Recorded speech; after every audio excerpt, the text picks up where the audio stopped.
বাংলার মুখ্যমন্ত্রী একটা যুগান্তকারী পদক্ষেপ নিয়েছে যে আমার পাড়ার সমস্যা আমার পাড়াতেই সমাধান হবে। এর আগে অনেক মুখ্যমন্ত্রীকে দেখেছি, নাট্যকার মুখ্যমন্ত্রী দেখেছি, ব্যারিস্টার মুখ্যমন্ত্রী দেখেছি, কিন্তু এরকম সাহসী পদক্ষেপ আজ পর্যন্ত কেউ নেয়নি যে আমার পাড়ার কোনো সমস্যার জন্য আমি পৌরসভা পর্যন্ত দৌড়াবো বা এসডি অফিসে দৌড়াবো। সেটা মুখ্যমন্ত্রী চেয়েছেন পাড়ার সমস্যা পাড়াতেই মিটবে। প্রত্যেক বুথে 10 লক্ষ করে টাকা দিচ্ছেন এলাকার উন্নয়নের জন্য।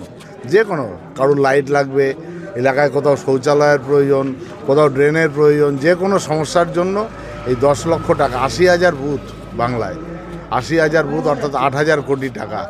এত টাকা মমতা বন্দ্যোপাধ্যায় খরচ করছে। শুধু এই নয়, এই একটা ক্যাম্প চালাতেও খরচা আছে। এই 8,000 কোটি টাকার বাইরে এই 3 মাস ধরে ক্যাম্প হবে। এই আধিকারিকদের যাওয়া আসা, গাড়ি খরচা, ক্যাম্পের খরচা, অনেক খরচ। মুখ্যমন্ত্রী বাংলার মানুষের জন্য এতটা ভেবেছেন, তাই জন্য মুখ্যমন্ত্রীকে ধন্যবাদ জানাই যে এরকম একটা পদক্ষেপ নেওয়ার জন্য।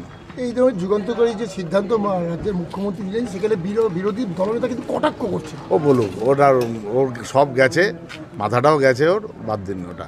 এখন একটা যারা মানসিক চিকিৎসা করে, এরকম একটা চিকিৎসকের প্রয়োজন ওর মানসিক চিকিৎসা করার জন্য।